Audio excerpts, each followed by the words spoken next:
Sejam todos muito bem-vindos a mais um episódio do Fala Que Eu Te Lucro, o programa de podcast que vai fazer o quê, gente? Colocar mais lucro no seu bolso, porque uma empresa sem lucro, ela perde a finalidade. E o trabalho mais difícil aqui sempre é o nosso, é trazer pessoas que são referências em seus mercados, grandes empresários, que não é aquele perfil de empresário que leu e ensina. A gente traz aqui quem viveu e vive o empreendedorismo na veia, sabe, pele em risco?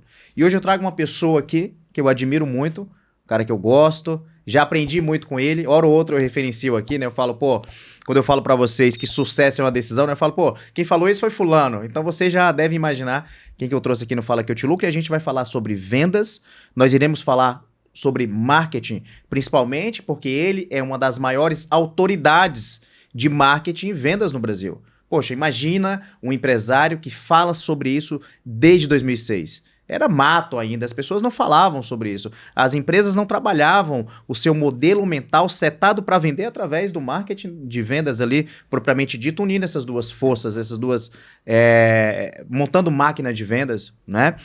Ele é empresário há quase 30 anos, autor, já ajudou diversos empresários e muitos deles vocês conhecem, por exemplo, o Joel J foi mentorado dele lá no passado, o Ken Negama e vários outros nomes, e eu tenho a satisfação imensa de receber aqui no Fala Que Eu Te Lucro esse podcast que foi tão esperado, o Conrado Adolfo. Seja muito bem-vindo, Conrado. Obrigado, muito obrigado. Muito bom, hein, cara? Muito obrigado.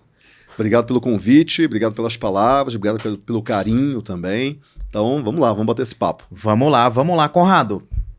Pra gente começar, muitas pessoas já conhecem vocês, eu acredito que outras não, daqui a pouco a gente entra um pouco mais nesse assunto, até pra galera saber, quem é o Conrado Adolfo, né? Como é que foi essa construção? Porque ninguém chega até aqui assim. Não é a construção do sucesso, não é assim. Mas como você é um especialista em marketing, e na minha jornada empresarial, eu via muitas empresas reclamando assim, poxa, cara, mas eu já desisti porque eu já contratei 10 agências e nenhuma deu certo. Eu já desisti, porque eu já contratei várias pessoas internamente também e nenhuma deu certo. No entanto, o que é pregado no mercado é faz tráfego, que dá certo, investe na mídia, que dá certo. Por que no mundo ideal pregado na internet, o marketing é uma engrenagem que traz muito resultado para a empresa e no mundo real não é bem assim? Ou seja, por que a maioria das empresas investem em marketing e não tem resultado aqui no Brasil? Excelente pergunta. É engraçado que o marketing é uma promessa muito boa, marketing digital principalmente, é uma promessa muito boa porque ao invés daquela pequena empresa, a padaria, a escola infantil, conseguir investir em TV, porque ela não vai conseguir, ela consegue investir no Instagram. Sim. Então isso teoricamente funciona. Mas o problema é que por que não dá certo para 80% das empresas? Não dá certo para muita gente. E o que é o não dá certo? Nossa, eu já contratei uma agência, como você falou, e ela não me entregou. Já contratei um profissional que veio aqui e não deu resultado nenhum, só tomou meu dinheiro. E o vendedor não quer usar a ferramenta, eu não tenho dados, eu não sei o que vende, o que não vende. E, então o tráfego não está entregando, o custo do lead está alto, então é um monte de problemas, né? E a minha tese é a seguinte, marketing digital, e a gente fala digital só para ser didático, não existe marketing digital, existe marketing e vendas, que é uma coisa só na verdade. Então não dá para distinguir marketing de vendas, porque marketing e vendas é uma coisa só que é feito para atrair e escolher o consumidor, escolher o público-alvo, encontrar esse público, atrair esse público, aquecer esse público e converter esse público. Então isso é marketing e vendas. Então por que não funciona hoje na maior parte das empresas? Porque marketing digital hoje é marketing, é vendas e é tecnologia. São 3 áreas. Então eu preciso do marketing para entender quem é o público, atrair o público, o conteúdo. Eu preciso de vendas para fazer tudo isso gerar dinheiro. E eu preciso da tecnologia. Porque hoje existe tanta complexidade. Marketing digital, o digital já tem a tecnologia embutida. Que se eu não tiver uma base tecnológica para o marketing e vendas, eu não consigo fazer isso funcionar. As ferramentas hoje são muito mais complexas, muito mais sofisticadas. E se eu não uso a ferramenta, eu vou perder cliente para o meu concorrente que usa. Porque ele está mais eficiente, ele tem mais produtividade, porque ele usa uma tecnologia. Então eu tenho que usar. Então o meu concorrente me empurra para usar ferramentas, mesmo que eu não queira. Porque senão eu perco margem, porque o meu concorrente tem mais margem. Se eu perco margem, eu tenho menos lucro. Com isso, se eu acompanhar o preço do meu concorrente, que ele consegue fazer uma Black Friday muito melhor em termos de promoção, eu quebro. Eu não consigo, logo eu perco o cliente. Total. Então é marketing, vendas e base tecnológica. Só que marketing fala uma linguagem. Marketing é de humanas. Marketing entende público-alvo, entende desejo e necessidade do consumidor. Vendas fala uma outra linguagem. É uma linguagem de um a um, é uma linguagem de contornar a objeção, usar gatilho mental, fazer abertura, follow-up. É outra linguagem, é outro público. O público de marketing não é o público de vendas. Tanto que nas empresas existe aquela briga secular de marketing com vendas. O marketing fala, se os vendedores não sabem vender, me entrega que eu vendo. E o vendedor fala, esse pessoal do marketing só quer fazer festa, me entrega um monte de lead desqualificado e quer que eu faça milagre. Só que agora entrou um terceiro player nessa jogada que já não estava fácil, que é a tecnologia. O cara de tecnologia, o que ele entende? De APIs, de webhooks, de integração de ferramenta, de apertar os botões certos, mas ele não entende de marketing e ele não entende de vendas. Então a gente tem o marketing, que tem um idioma, vendas, que tem outro idioma, e tecnologia, que tem um terceiro idioma. Parece Jerusalém. Judeus, muçulmanos e católicos. Como fazer isso dar certo, né, cara? Não tem como, é muito difícil. Então, para fazer dar certo, precisa unificar a comunicação. E tem um detalhe pior ainda aí, que piora a situação, que é o dono da empresa, ele não entende de marketing, ele entende geralmente de venda, geralmente ele que começou vendendo, e ele não entende nada de tecnologia. Então, como que ele, que é o maestro, que é o gestor, vai conseguir fazer com que marketing, vendas e tecnologia se conectem? Difícil. Então, essa é a minha tese. É por isso que não funciona. Qual a solução para isso? Um processo unificado. Um processo que una... Eu trabalho nisso, eu trabalho nesse processo. Um processo que una essas três vertentes que são necessárias para fazer a venda acontecer. Boa. Muito bom. Tem um outro ponto aqui importante também. Por que vamos pensar o seguinte. Eu estava escutando um podcast outro dia e ouvi a seguinte analogia. Um barbeiro na Noruega ganha mais do que um barbeiro no Brasil. E eu vou falar em número de dinheiros, não em euro, porque obviamente se a gente for fazer o câmbio, obviamente que ele ganha mais. Mas eu vou falar em 10 dinheiros, um ganha 10 dinheiros, o outro ganha 20 dinheiros, dependendo de qual é a moeda, tá? Por que isso acontece? Porque a sociedade na Noruega, eu estive lá há pouco tempo, ela é muito rica. Ela tem muita empresa de base tecnológica e etc. Então, países que têm uma produtividade maior, ou seja, consegue fazer mais com menos, tem mais dinheiro circulando no mercado porque eles conseguem entregar mais, logo vender mais, logo receber mais. Principalmente quando tem algo que gera mais valor para o cliente. Tecnologia gera muito valor porque ele escala, porque melhora processo, etc. Então, essa sociedade tem mais dinheiro, logo, se tem mais dinheiro circulando, paga-se melhor. Paga mais. E, no Brasil, tem menos dinheiro circulando. Então, se a gente vamos pegar Estados Unidos e Brasil, o PIB dos Estados Unidos é mais de 20 tri.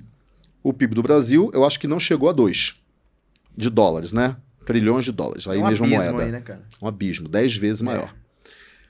Então, o que acontece é que a empresa no Brasil, ela é muito menos produtiva do que uma empresa na Noruega, ou numa empresa nos Estados Unidos, ou no Japão. Países desenvolvidos têm empresas mais produtivas. Quando a gente fala de produtividade, a gente pensa muito em produtividade pessoal. Eu consegui ser produtivo, eu fazer muitas coisas ao longo do dia. Não, a gente tem que pensar a produtividade no âmbito empresarial, no âmbito de nação. Então, quando a gente pega uma sociedade que tem empresas produtivas, ela produz mais dinheiro. E isso, obviamente, eleva a sociedade. O Brasil é muito menos produtivo, isso aí já tem um monte de estudo que já fala sobre isso. Ele é menos produtivo. Por quê? Porque a gente tem poucas empresas com base tecnológica robusta, a gente tem poucas empresas que exportam muito, a gente importa muito mais do que exporta, a gente tem bens de consumo, a gente compra muita coisa de empresas americanas, inclusive. Só que, quando a gente fala de uma empresa, onde que faz a receita entrar? Onde que gera dinheiro? No departamento comercial. Se o departamento comercial é pouco produtivo, ele não gera muito dinheiro. E daí a empresa gera menos dinheiro, logo ela contrata menos, logo ela paga menos. Então a sociedade começa a andar para trás, ou andar muito devagar para frente. Sendo que empresas que têm mais produtividade, tecnologia aumenta muito a produtividade, ela consegue ter uma expansão muito maior. Ela contrata mais, ela paga melhor, ela vende mais, porque ela é mais produtiva comercialmente.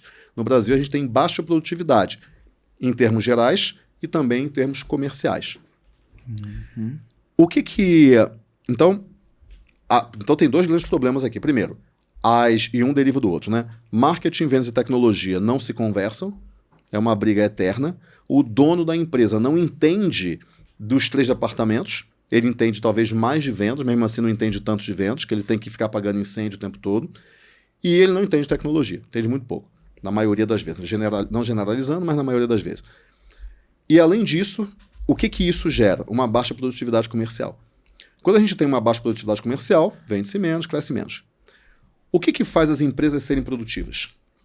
2 coisas. 3 coisas, basicamente. Primeiro, pessoas corretas, pessoas certas, e as pessoas certas significa perfil da vaga correto e treinamento para ela se qualificar. Então você vai contratar o perfil certo para aquela vaga e você vai treinar na descrição do cargo.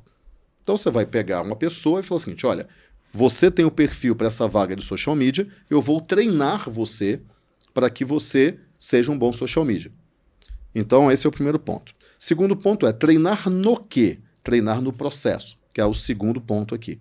Então, quando eu tenho um social media e eu tenho um processo muito claro em que eu treino aquele social media em um processo eficiente que dá certo, que já foi testado, validado, o que acontece é que eu tenho uma pessoa mais produtiva. Mas ela chega na produtividade dela até um determinado ponto. O que faz com que a pessoa com o perfil certo e treinada corretamente, avance daquele ponto humano, a tecnologia? Então, o terceiro ponto é tecnologia, base tecnológica. Então, com isso, eu tenho uma pessoa com o perfil certo, treinada corretamente num processo eficiente, com uma tecnologia que transforme ela num super-humano, que faz com que ela faça mais do que um humano sem nada consegue fazer. Um humano consegue caminhar por 2 horas para chegar de um ponto A ao ponto B. Se ele tiver uma tecnologia chamada carro, ele chega em 30 minutos. Nem isso, 20 minutos que seja. Uhum. Então é muito menos, porque a tecnologia faz com que ele expanda a capacidade dele. A eficiência, né? A eficiência aumenta muito. Eficiente, né? É isso daí. A eficiência aumenta, faz muito mais com muito menos. Então a produtividade do departamento comercial é que faz com que os vendedores vendam mais com menos. Ou seja, mais ticket médio, mais quantidade de vendas, com menos leads, com menos tempo, com menos vendedores, com menos recursos, com menos dinheiro, desde que eles sejam perfil certo, treinado no processo certo, com tecnologia que expanda a capacidade daquele vendedor. Animal. Isso faz com que o departamento comercial, a partir dessas marketing, vendas e tecnologia, a partir de um processo correto para essas 3 áreas, ele seja mais produtivo, logo venda mais. Só que o dono não entende isso. O dono é um maestro, mas não entende. Mas o dono não entende por quê? Assim, você falando aqui, eu anotei algumas coisas importantes. Você me traz aqui que marketing tem um idioma, vendas tem outro idioma, tecnologia tem outro idioma. Concordo plenamente. Assim, marketing humanas, tecnologia exata. E vendas é humanas também, e vendas mas é meio a meio ali, né? Que né? É diferente também. E humanas e exatas, né? Tem até a guerra nas faculdades ali, né? Sou de humanas, sou de exatas, enfim. Mas por que esse empresário não entende? Ele não entende porque ele não quer, ele não entende porque não ensinaram para ele não entende porque ele não olha para essas áreas como áreas core da empresa, que ele precisa colocar mais atenção. Por que esse cara não entende, sendo que é fundamental ele entender sobre isso? Na sua opinião. Por exemplo, o Brasil, ele tem um problema com o sucesso. Uhum. Ele tem um problema. Boa. Ele tem uma rejeição com o sucesso. Aquela pessoa que tem sucesso, o que geralmente o cidadão médio fala? Roubou. Passou a perna em alguém. Uhum. E eu tenho certeza que tem gente que está assistindo esse podcast, provavelmente poucos, porque é um podcast para empresários, que caíram nesse podcast e pensam exatamente assim. Não, se o empresário tem sucesso, ele roubou. Ele passou a perna, ele explorou muita gente, tem muito isso. Mal sabe essa pessoa de que muitas vezes o empresário não tira nem o prolabore dele para conseguir pagar a folha. Acho que é o vilão, né? Pois é, mas ele não, esse mês eu não vou poder tirar prolabore, vou ter que tirar aqui 10% do prolabore. Por quê? Porque senão eu não vou pagar a folha. E ele tem que pagar a folha. Ele paga a folha, mas ele não se paga. Mas aí a gente vai entrar numa outra questão. Então, a partir do momento que o brasileiro, e não só o brasileiro, tá? Tem outros países também que pensam dessa maneira, tem um problema com o sucesso, quando o empresário, quando uma pessoa se torna empresária, primeiro, ele tem uma crença com relação a ele mesmo de que talvez ele não esteja fazendo a coisa certa legalmente, eticamente. Porque eu quero ser empresário, mas eu não sou um empresário na íntegra. Por quê? Porque eu sinto que eu não estou totalmente certo. Eu quero fazer isso, mas eu não quero. Mas eu tive que fazer. Por quê? Porque não teve jeito. Empreendedorismo por necessidade, não teve jeito. Mas aquele dilema, né? É, por exemplo, o empresário que não gosta de vender. Amigo, você é empresário, cara. Você tem que gostar de vender. Ele tem vergonha de vender, cara. Ele tem vergonha. De falar do produto dele. E ele olha e fala, mas eu tenho medo de explorar as pessoas. Amigo, você é um empresário. O objetivo da sua empresa é o lucro. O lucro move a sociedade. Com o lucro você vai contratar profissionais, você vai pagar melhor as pessoas, você vai ter um carro com motorista, você vai dar um emprego. O lucro faz a sociedade se mover, caminhar. Mas mesmo que você não tem lucro, é uma sociedade de escassez. Então, esse empresário, a primeira coisa é a crença. Só que quando esse empresário vence essa barreira, ele vai para uma outra barreira que é a falta de conhecimento disponível. Não, Conrado, imagina, não concordo. Tem a internet aí que tem conhecimento pra caramba. Exatamente, tem muito conhecimento ruim. Conhecimento bom disponível não é tão fácil assim.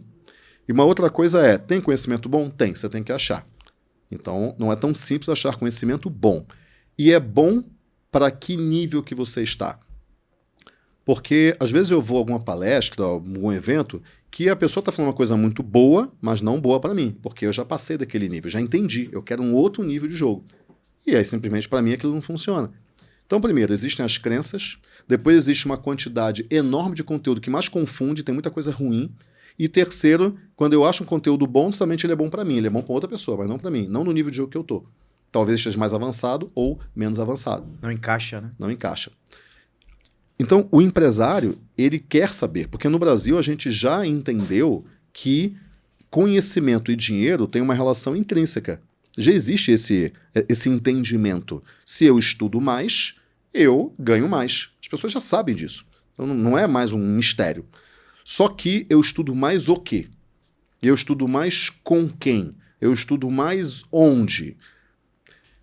Essas são as perguntas que hoje o empresário tem e ele não consegue responder com facilidade. Então, por exemplo, eu estudo mais o quê? Então, todo momento eu estou fazendo essa pergunta para mim. Eu estou num nível de empresa que eu tenho que estudar um tipo de coisa que não é tão fácil achar. Então, como que os CEOs de empresas que faturam dezenas de milhões, querendo ir para centenas de milhões, fazem? O que esses caras têm que estudar? Qual é o nível de gestão que ele tem que estudar? Eu não quero estudar o que o Elon Musk faz. Porque o Elon Musk já passou muito do ponto que eu ainda tenho que chegar. Está muito distante, né? Mas eu também não quero estudar o que o sujeito que fatura 100 mil reais por mês faz, porque aquele nível eu já passei há muito tempo também.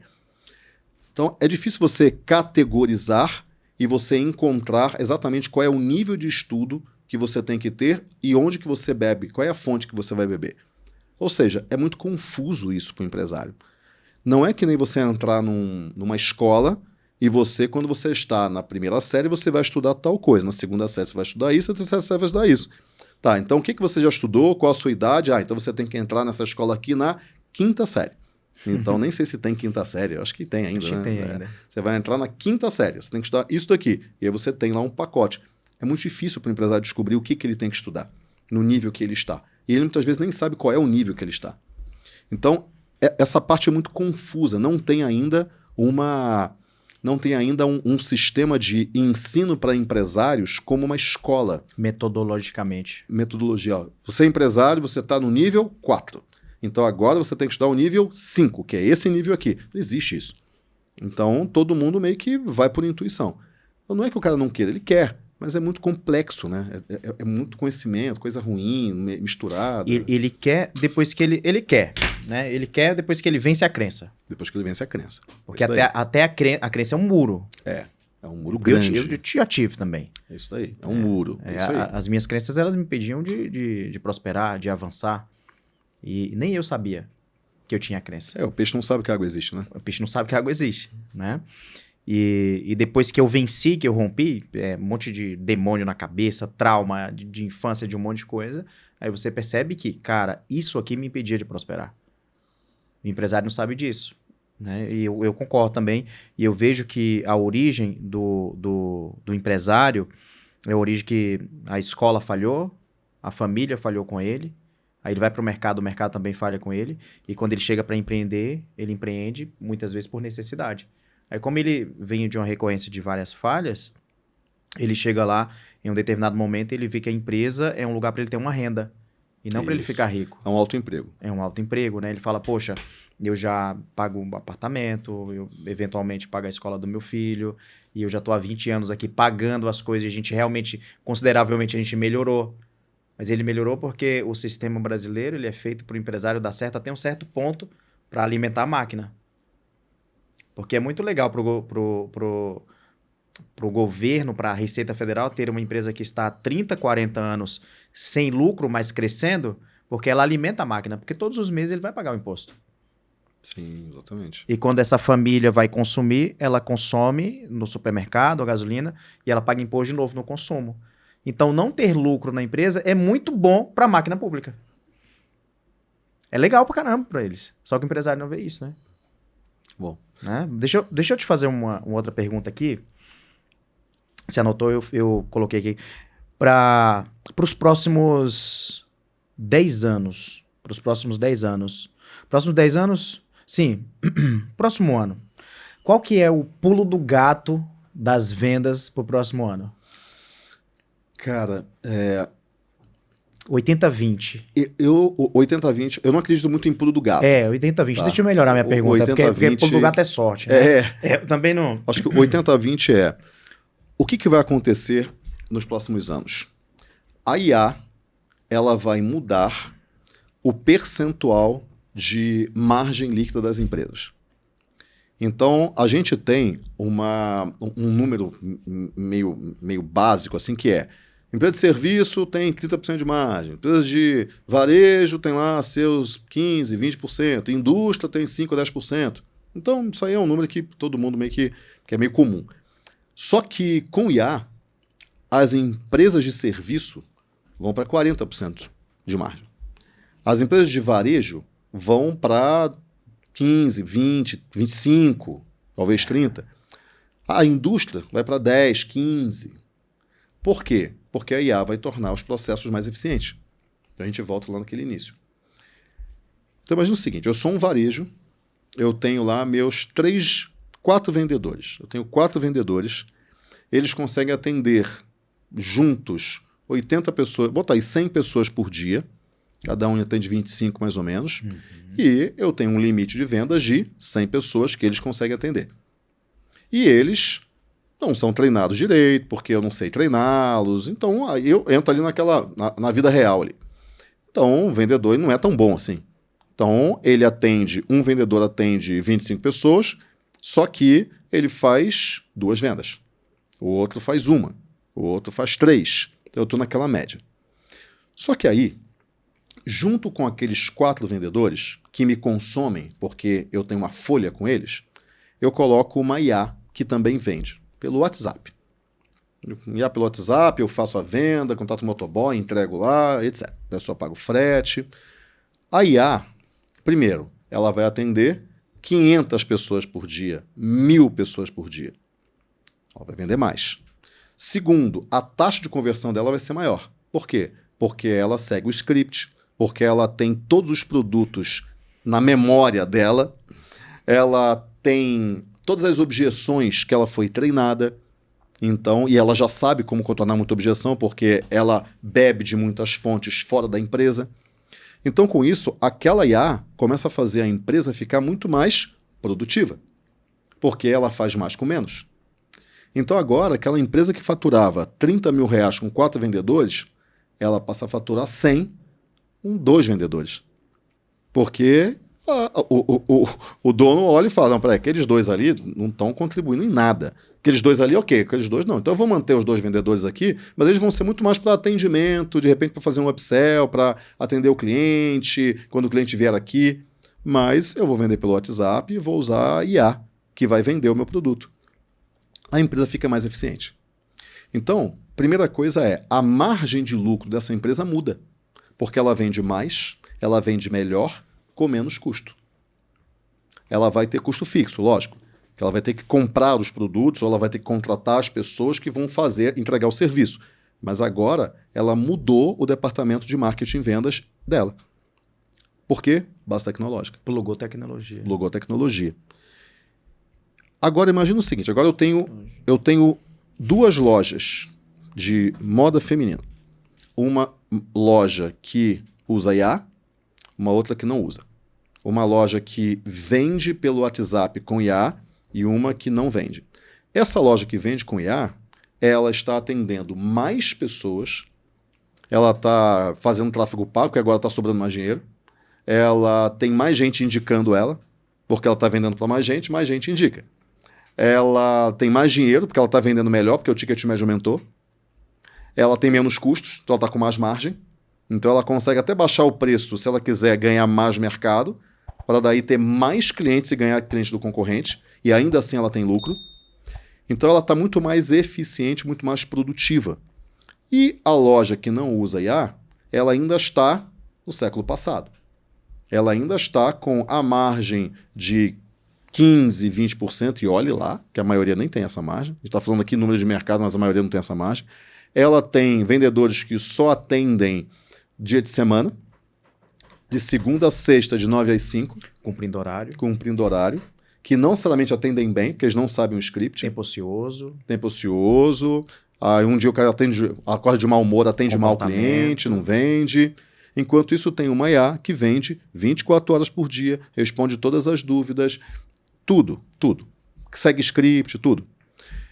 E aí, talvez muita gente esteja pensando o seguinte, mas o atendimento da IA não é humanizado. Imagina.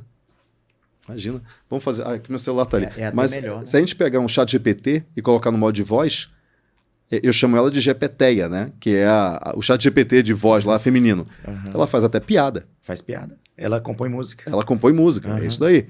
Então, óbvio que está humano. E outra coisa, eu prefiro ser atendido, eu consumidor. Exemplo. Outro dia eu mandei uma mensagem de WhatsApp para uma loja, que eu não lembro, faz algum tempo.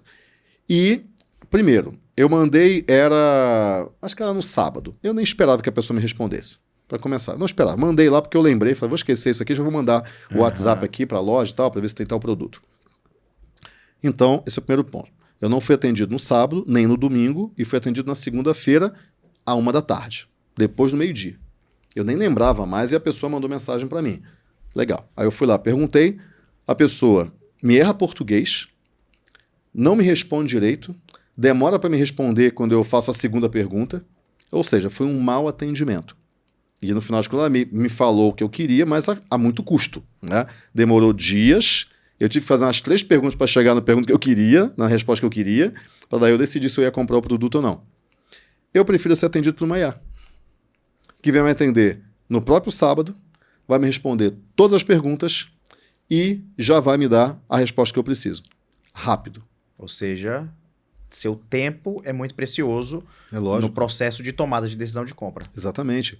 Então as pessoas falam, não, mas ainda tem aquela coisa do calor humano e tal. Esquece isso. Eu quero ser atendido rápido, eu quero ser bem atendido, eu quero ter a resposta para as minhas dúvidas. Não importa se é uma IA, se é um consumidor, se é um vendedor, não me importa. Eu quero a minha resposta. Acabou. Então, esse mito de que a IA ela não vai substituir as vendas porque existe o tal do calor humano, esquece. O consumidor, ele quer comodidade. Ele não quer um calor humano que demore 3 dias para responder. Ele quer uma IA, se for IA, ótimo, que tenha um mínimo de trato humano. Mas a IA já está fazendo isso. Deu uma porrada na galera aí, hein? Pois é. Isso porque assim, eu moro em Brasília, né? E a gente viaja. Cara, tem lugares que parece que você tá pedindo um favor para ser atendido. Isso. Assim, pelo amor de Deus, me atende aqui, né? Tem lugares que parece que você tem que pagar a mais para ser atendido e não vai ser atendido. É muito complicado o atendimento. Agora e você imagina... perde a vontade de comprar, cara. Exatamente. Mas sabe qual é a próxima barreira? Robótica. Então hoje você compra de uma IA pelo WhatsApp, por exemplo. Ok, a gente tem lá IA rodando e tal, e vende pelo WhatsApp, normal. Isso aí já está normal. Daqui a um ano, as empresas que não tiverem isso, elas vão quebrar. E o motivo é muito simples. Porque o concorrente dela vai ser mais eficiente, vai ser mais produtivo, vai vender melhor, vai vender mais rápido e vai vender mais barato. O cliente vai comprar no tempo dele. Vai comprar no tempo dele, vai comprar por um preço melhor, porque a empresa é mais produtiva, logo ela tem mais lucro. Se ela tem mais lucro, ela consegue baixar o preço e ainda assim ter lucro. E vai ampliando o raio de mercado. É isso daí. E aí, o cliente que quer comodidade, ele vai comprar daquela empresa que entrega mais comodidade para ele. Preço melhor, atendimento mais rápido, a hora que ele quiser e simplesmente faz a venda, a pessoa vai lá, compra e recebe produto, por exemplo. Ou vai pegar o produto, etc. E a empresa que não tiver isso, ela vai perder clientes para a empresa que tem, porque a empresa que tem é mais produtiva, mais eficiente, gera mais comodidade para o consumidor. Então essa empresa vai quebrar, a não ser que ela venda uma experiência. Então o que não vai quebrar nesse aspecto? Por exemplo, um restaurante que não é uma dark kitchen. É um restaurante que você vai lá para ter uma experiência. Isso não vai quebrar. O hotel, a pessoa vai lá para ter uma experiência. Não dá para comprar uma hospedagem dormindo na sua cama. Você tem que viajar, você vai ficar em um lugar.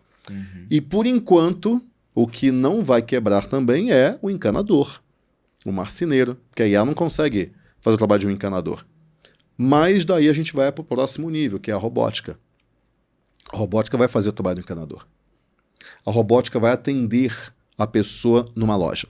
Você vai ser atendido por um robô. E você vai gostar. Você vai chegar numa loja, você não vai ficar esperando, porque vai vir um robô falando com você numa linguagem humana, vai brincar com você, vai fazer piada contigo, vai fazer você rir, vai te responder todas as dúvidas.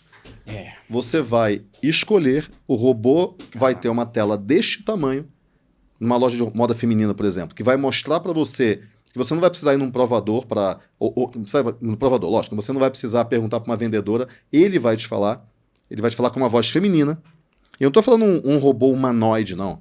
Eu estou falando um robô que pode ser um C3PO. Não, um robô GPTzado que te fala, se eu fosse o Giorgio Armani, essa é a melhor roupa para você... Por causa disso, por conta disso. Coisa que, poxa, um personal stylist vai te cobrar R$100 mil para fazer isso para você. Exatamente. E você vai ser atendido por um robô num restaurante também. Você vai ter um robô que vai... Na China já acontece isso já. Vai ter um robô que vem... Isso aí vai... Isso vai acontecer isso vai ser uma tsunami, 3 a 5 anos, cara. Não, isso vai ser uma tsunami. Vai. Uma tsunami. Isso aí vai engolir tudo. Isso, exatamente. Então, hoje... Você já tem... Quer ver? Por exemplo, segurança. Vamos pegar aqui a segurança. Segurança pública, que é um problemaço que a gente tem hoje no Brasil. O que vai acontecer em muito pouco tempo? Aliás, na China já tem, nos Estados Unidos já está fazendo teste com isso, que é um policial vai andar e vai ter um cachorro, que é um robô, na verdade. GPTzado, entendeu? Com IA, né? Tem vários IAs, né? Na China você já tem os guardas, que são que ficam monitorando, que é um robô, que fica andando pela rua. Você já tem isso. Cara. Matrix total. E mais, o que vai acontecer? Imagina, quer ver uma coisa simples? Imagina drone com câmera, com IA, voando e reconhecendo o que está acontecendo. Opa, está tendo um assalto ali. A gente vai chegar nesse mundo muito rapidamente, porque eu prefiro ser monitorado para ter segurança do que ter a minha, entre aspas, liberdade sem poder sair na rua porque eu tenho medo de ser assaltado. Total. Eu prefiro ter... eu prefiro ter monitorado. Não estou fazendo nada de errado. Tudo bem, não tem problema monitorar. Não, porque o governo vai monitorar. Não tem problema. Se eu confio no governo, obviamente, né? Não tem nenhum problema. Por quê? Até se não confia, cara. Por quê? Se funcionar, né? É isso daí. Se funcionar, pô. O governo está monitorando. Cara, eu vi um post do João Kepler, ele está na China agora. E ele falando o seguinte, que todo mundo fala que a China cerceia a liberdade, tudo. Não, a China, as pessoas têm liberdade até o momento que invada a liberdade do outro. As pessoas têm liberdade. Agora a questão é, o governo é centralizador e ele faz com que as pessoas tenham liberdade até um determinado ponto, primeiro, para não invadir a liberdade do outro e para construir um projeto de nação. A China não cresce à toa. Com regra, né? Com regra. E em pouco tempo... E as pessoas de lá não estão falando assim, meu Deus, eu quero sair dessa ditadura. Não, cara, negativo. Negativo. As pessoas adoram. Porque, na visão deles, não é uma ditadura. É um governo que pensa no país, que pensa num projeto de nação. É difícil. Não estou falando que a gente tem que virar a China, não é isso. Mas tem uma teoria lá. A partir do momento que as pessoas entendem essa teoria, que funciona e que ela sai da pobreza por causa daquilo, por que ela não vai gostar? Ela quer o quê? Comodidade, que ela tenha uma vida melhor. Eu quero ser monitorado desde que isso não tire a minha liberdade e hoje eu tenho menos liberdade do que sem o monitoramento. Por quê? Porque eu não posso sair na rua, porque eu tenho medo de ser assaltado, porque eu tenho medo de ser sequestrado, morto e etc. Você percebe como é que nos próximos 3 a 5 anos vai mudar tudo. Então, um dos elementos que separa quem vai crescer e vai quebrar nos próximos 24 meses é esse modelo mental da IA, né? Eu não sei se nos próximos 24 meses, tá? Porque uma empresa, ela não quebra, ela vai quebrando, né? É um gerúndio, né? Talvez demore 2 anos para ela quebrar a partir do momento que ela começa a quebrar. Muitas já estão quebradas e ignoraram esse fato. Elas simplesmente continuam. E aí ela desquebra, né? Porque no Brasil, a empresa quebra, ignora que ela quebrou, para de pagar imposto, mas ele continua. Dá uma alavancada. Pega empréstimo, vende o carro, mas tá quebrado já quebrou já. Só que ele desquebra, né? Eu desquebrei já. Eu quebrei, eu tô quebrado. Mas tudo eu gostei bem. desse termo. Eu nunca... Mas eu vou desquebrar. Eu vou dar um jeito aqui, eu vou voltar pro jogo. Eu voltei pro jogo, mas eu tinha quebrado já. Desquebrar é muito bom, Eu cara. desquebra, né? Você desquebra, né? Você quebra e desquebra. Mas o ponto é, as empresas que não estiverem atentas a esse mundo, elas vão estar cada vez mais, relegadas ao público que não quer esse tipo de comodidade, porque tem gente que não quer. E tá tudo bem. Mas, cara, pensa a geração Z, cara. Daqui a poucos anos, a geração Z vai ser a maior parte do dinheiro no mundo. Eu não tô falando de baby boomers. Não tô falando de geração X. Pensa daqui a 20 anos, cara. E eles querem, né? Eles querem A geração Z... menos esforço. A gente é geração Y. Você é a geração Y. Quantos anos você tem? 37. Você é Z. Você é Z. Sou Z? Sou não, pô. 88. Não. Desculpa, você é Y. Eu sou Y. Eu sou X. Eu sou a geração X. É isso daí. Então... Pô, Conrado, geração Z, Conrado. Não. Aqui no podcast, Conrado. Aí não. Você não, Não, brincadeira, gente. Você é Y. Nada você é contra a geração Z. Z. Eu sou X, você é Y. Mas a gente... Cara, a gente tá num meio de tecnologia o tempo todo. Então a gente meio que foi forçado. Mas eu não nasci com um computador. Eu fui ter computador com 16 anos de idade, sei lá. Não foi que eu fui ter computador. Eu fui ver um computador. Né? Ter computador mesmo, eu já tinha 20 e lá vai pedrada. Para ter um, né? Só que a gente usa celular o tempo todo, então a gente vai acompanhando, né? Porque a gente tá usando. Mas o cara que já nasce com isso, ele já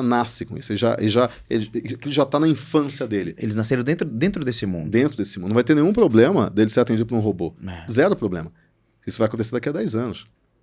Os robôs já estarão atendendo. Então a robótica é a próxima fronteira que a IA está abrindo. Então a gente tem uma revolução hoje, que é a IA.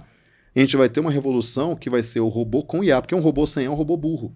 O robô burro, de fato, ninguém quer. Ninguém quer só um pedaço de lata. Um pedaço de lata que fica fazendo uma coisa repetitiva. Mas quando você coloca inteligência artificial nesse robô, aí muda tudo. Autonomia, o robô sem IA, ele é o chatbot, né? Ele é o chatbot. Porque muita gente usou chatbot e fica, chatbot é IA. Não é IA, pô. É isso aí. É repetitivo. É repetitivo. É sim, então. Bullets, é algoritmo. É algoritmo. Então, vai mudar tudo. Então, as empresas que não se atentarem a isso, cara, elas vão ficar muito para trás. Só que as empresas que já começarem a pensar em base tecnológica, no seu marketing e vendas, no seu atendimento, hoje, elas vão sair muito na frente. Porque, mais uma vez, o consumidor quer comodidade, ele quer aquilo que é melhor para ele. Ah, não quero ser atendido por uma máquina. Eu quero. Se me atender na hora, me atender bem, resolver minhas perguntas, eu quero ser atendido por uma máquina. Pronto, acabou. Tá tudo certo. Eu não quero falar com um ser humano que vai demorar 3 dias para me responder. E que vai me responder errado, e que não vai saber direito, vai errar português, e vai me falar uma coisa que eu não vou entender direito. Não, eu não quero. Não estamos lá ainda, né? A gente não tá lá ainda. A gente tá muito próximo. Mas tá muito próximo. Muito próximo. E a realidade do brasileiro, a gente sabe como é, a realidade do empresário, né? Porque com quem que a gente fala aqui? A gente fala com o empresário que está começando seu negócio, aquele empresário fala, pô, cara, tive uma ideia legal e eu posso fazer diferente no mercado. Ele começa o negócio dele ali. A gente fala com o empresário que está empatando as contas e percebe que ele é mais sócio da Receita Federal. Porque quando ele cai a ficha assim, é assim, pô, não, então significa que eu pago imposto para a Receita e não tenho lucro, a Receita tira a parte dela, então isso não é imposto, é lucro da Receita. Isso. Então eu sou mais sócio da Receita do que da minha própria empresa. Quer ver com esse cara. Um ponto aqui que vai acontecer?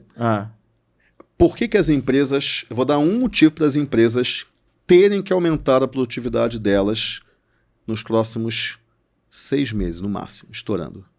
Qual que é o motivo? Um motivo. 10% taxação em cima de dividendo. Acabou. Muito empresário não tira prolabore. Ele tira dividendos. Não é prolabore. Prolabore dele é salário mínimo. Ele antecipa o lucro. Ele antecipa lucro, é isso daí. Todo mês ele tira o dividendo dele, porque ele não paga imposto, então tributariamente é muito melhor fazer isso.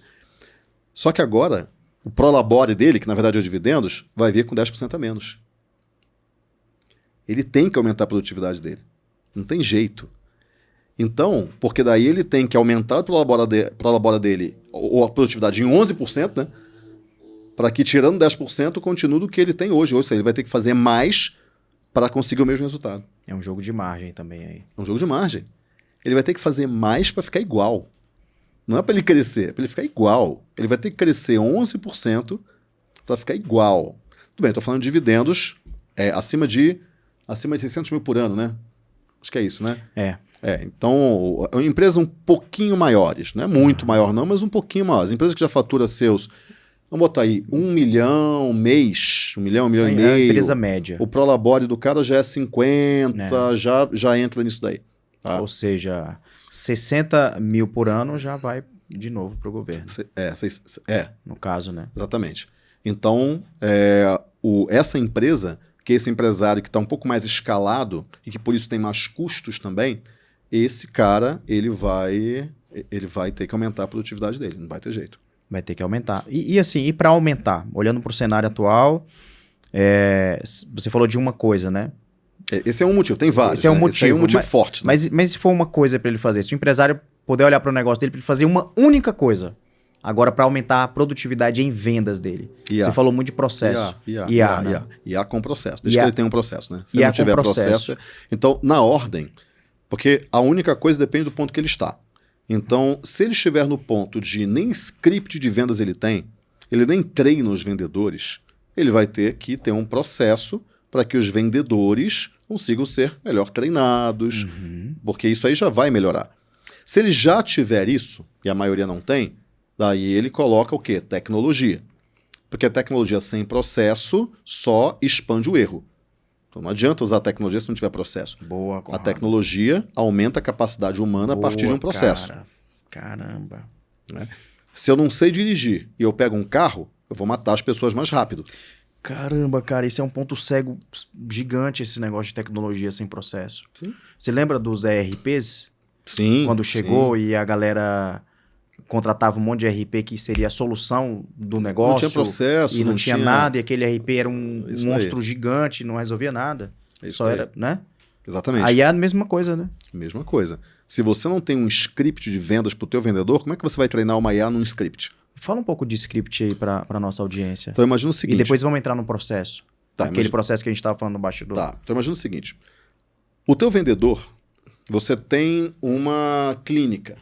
Tem uma clínica odontológica. Aí você contrata uma atendente. A atendente, no final das contas, é a vendedora. Ela que vai vender a consulta, a avaliação. Ela que vai falar, você não quer marcar uma avaliação? Custa tanto. Ela virou uma vendedora ali. Essa vendedora, essa menina, o emprego anterior dela não foi numa outra clínica. Foi numa loja que vendia cortina. Foi numa escola infantil. Foi na feira. Foi na feira. É. Ela não é uma vendedora de serviços odontológicos. Então ela não sabe vender aquilo. Então ela vai usar aquilo que ela aprendeu ao longo da vida vendendo cortina, vendendo tênis, sei lá. Então ela vai chegar lá e aí o que ela vai fazer? Ela vai, basicamente, olha, a consulta aqui funciona assim, como é que você é atendido quando você vai marcar uma consulta? É assim, a atendente fala, Ó, ela copia e cola um texto de WhatsApp, para começar, né? A consulta funciona assim, assim, assado, nossa hora de atendimento é de segunda a sexta, exatamente.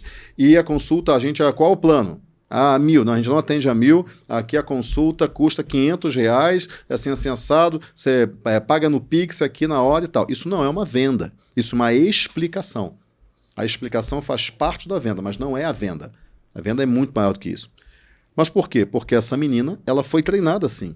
Ela foi treinada no produto. Ela não foi treinada para vender o produto. São treinamentos diferentes. Boa. Eu posso te treinar sobre o copo. Eu falo, ó, Diego, é o seguinte, esse copo aqui, ele é um copo de vidro, ele é chanfrado, ele cabe aqui, sei lá, 125 ml, ele tem uma base aqui redonda, quando ele quebra, ele se espalha em pedaços grandes, então isso daí não corta a criança, e aí eu já coloco um benefício aqui, que já é uma coisa mais avançada. Então, venda esse copo e ele custa, sei lá, R$30. Acabou. Eu não estou ensinando você a vender o copo. Eu estou te explicando sobre o copo. Tecnicamente. Tecnicamente, são coisas diferentes. Aprender a vender o copo e aprender sobre o copo é diferente. São dois conteúdos diferentes. A maior parte dos empresários treina tanto serviço quanto produto sobre o produto, não sobre como vender o produto. Agora eu posso te falar o seguinte, Diego, é o seguinte. As pessoas que geralmente compram esse copo são mulheres. Tá? Mulheres entre 28, 29 anos e 37, 39, 40 anos. E geralmente elas compram esse copo aqui para montar o enxoval da casa. Então a gente é uma loja que... Então, o que essa mulher quer? Ela quer sentir que ela é uma boa dona de casa, que ela sabe cuidar da casa. Esse é o nosso público. Então, os valores que essa mulher tem são família... Cara, eu não estou falando nada sobre o copo. Os valores são família, ela é casada, então ela honra muito o lar dela. A gente atende muitas mulheres cristãs aqui, a gente atende muita gente que tem o valor família, que é o maior valor. Essa mulher trabalha também, então ela precisa de praticidade. Então, como que você vai vender esse copo para essa mulher? Primeira coisa, você vai fazer uma pergunta para ela, que a pergunta é... Você vai perguntar o nome dela. Oi, fulana, tudo bom? Oi, como é que você chama? Fulana. Oi, fulana, tudo bom? Legal. O que você quer comprar? Aqui, o que você veio procurar? Vem procurar o copo. Excelente escolha. Me fala um pouquinho, a gente tem vários copos aqui, você vai falar isso, e eu quero saber um pouco mais sobre o teu cotidiano, para que você precisa desse copo, para até te indicar o melhor copo. Porque a gente tem copos aqui, copos maiores, copos menores, copos mais bonitos. Então você vai fazer essa... E ela vai falar, não, é que eu estou montando um enxoval da casa. É um enxoval? Pô, que bacana. Parabéns, né? Eu acabei de casar, nossa, parabéns, você vai empoderá-la, você vai... Isso é um treinamento de vendas do copo. Não é a explicação sobre o copo. É diferente. Muito bom. São coisas diferentes. E uma dada hora, você vai explicar o copo. Óbvio, você tem que explicar o que você vai vender. Só que isso é lá no final. A pessoa já comprou a ideia de comprar. As pessoas tomam duas decisões sempre. A primeira decisão é a decisão de decidir. E a segunda decisão é a decisão de fato. Quando ela começa a ouvir sobre... Isso é bom, hein?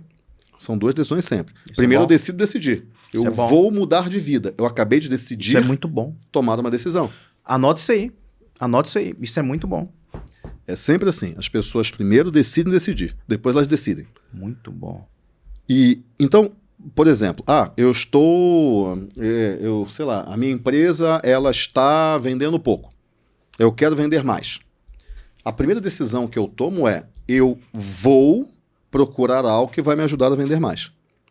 Eu vou comprar um produto, eu vou contratar alguém, eu sei lá. Eu tomei uma primeira decisão. Eu vou decidir por algo. Eu não sei qual é o algo ainda, mas eu vou decidir por algo que me ajude a vender mais. Aí eu saio à procura do algo. Mas eu já decidi, cara, eu tenho que comprar alguma coisa que me ajude aqui. Vou comprar um produto, vou comprar um serviço, um livro, sei lá, eu não sei o quê. Mas eu já decidi tomar uma decisão. E aí, uma dada hora, eu encontro o livro. Falei, nossa, esse é o livro que eu preciso. Daí eu tomo a minha segunda decisão, que é comprar o livro. De fato. Mas eu já decidi comprar um livro ou alguma coisa que eu não sei o que é. Então a primeira coisa você tem que extrair é a primeira decisão da pessoa, que é a decisão de eu vou decidir por algo que vai tornar a minha casa mais bonita. Pronto. Ela tomou a primeira decisão. Ela vai comprar. Você tem que saber o que ela vai comprar, mas ela vai comprar.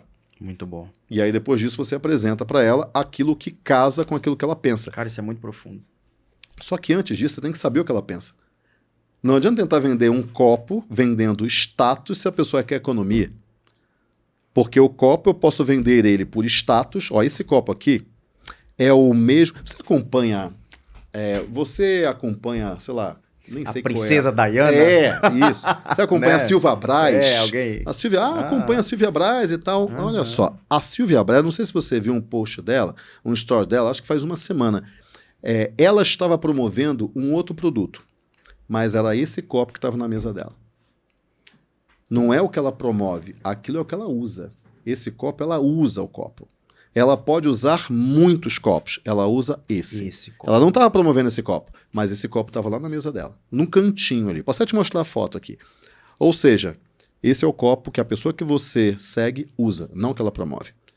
Eu acabei de vender status. Eu acabei de vender o que a gente chama de hidden secret, o segredo escondido. Então isso é um tipo de venda. Só que... Desperta o desejo na hora. Eu por um acaso conheço a Silvia Braz. Já ouvi falar, mas eu não acompanho ela. Eu, particularmente, não acompanho. Eu não sei quem tá tudo bem. Bem. Tem gente que acompanha e gente não acompanha, tá tudo certo. Eu, por um acaso, não acompanho. Então, falar isso pra mim não me vende esse copo. Mas falar pra mim o seguinte, Conrado, você que é empresário, você provavelmente é uma pessoa, você que é uma pessoa pública, você precisa... Não só você se vestir bem, você já sabe disso, mas o ambiente que você está precisa condizer com a imagem que você quer passar. Você não pode colocar qualquer copo na sua mesa. Pode colocar um copo de geleia lá. Você vai colocar um copo que valorize o ambiente. Esse copo ele valoriza o ambiente. Por quê? Porque ele é chanfrado, porque ele tem uma base, ele lembra uma taça, não é só um copo. Então, ele valoriza o teu ambiente. É por isso que esse copo é o ideal para você, que é melhor do que aquele outro ali. Ou seja, a pessoa vendeu para mim. Ela não explicou o copo, ela vendeu o copo. Quando você tem esse treinamento de vendas, isso é o script, esse treinamento, essa coisa que eu vou falar, eu consigo pegar exatamente isso e treinar uma IA. Porque a IA, ela é inteligente até certo ponto, mas ela precisa de treinamento.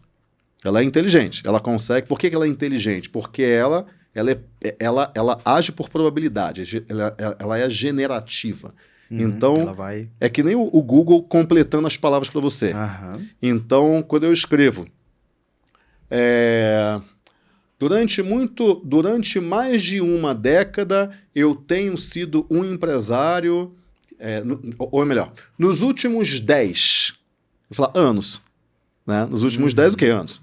Então, a probabilidade de eu escrever anos é muito maior do que nos últimos 10 pares de sapato. Total. E ela completa. Nos últimos 10, nas últimas 10 nuvens, né?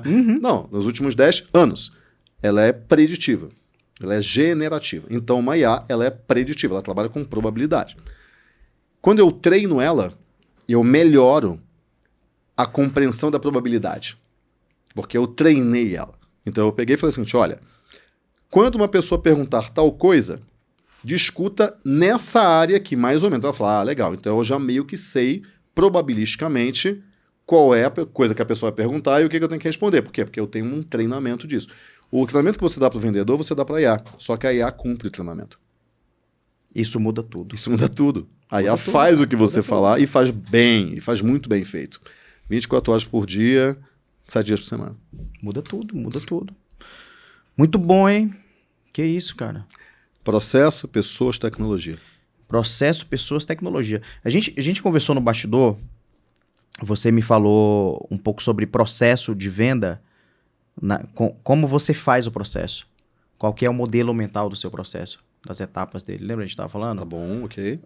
Fala um pouco sobre esse processo para nossa galera. Como que é pensado esse processo de venda? Tá bom. Né? Qual que é a importância de ter um processo com esse racional por trás? Tá bom. Com essas etapas. Então, a primeira coisa que todo mundo tem que entender, o empresário tem que entender, o mercado hoje é muito complexo. Ele é muito mais complexo do que era há 50 anos. É muito mais complexo. Porque você tem muito mais concorrentes, você tem muito mais opções, você tem produtos que são muito mais baratos. Então você tem uma Shopee e você tem um shopping JK. Os produtos que são vendidos na Shopee e no JK são diferentes.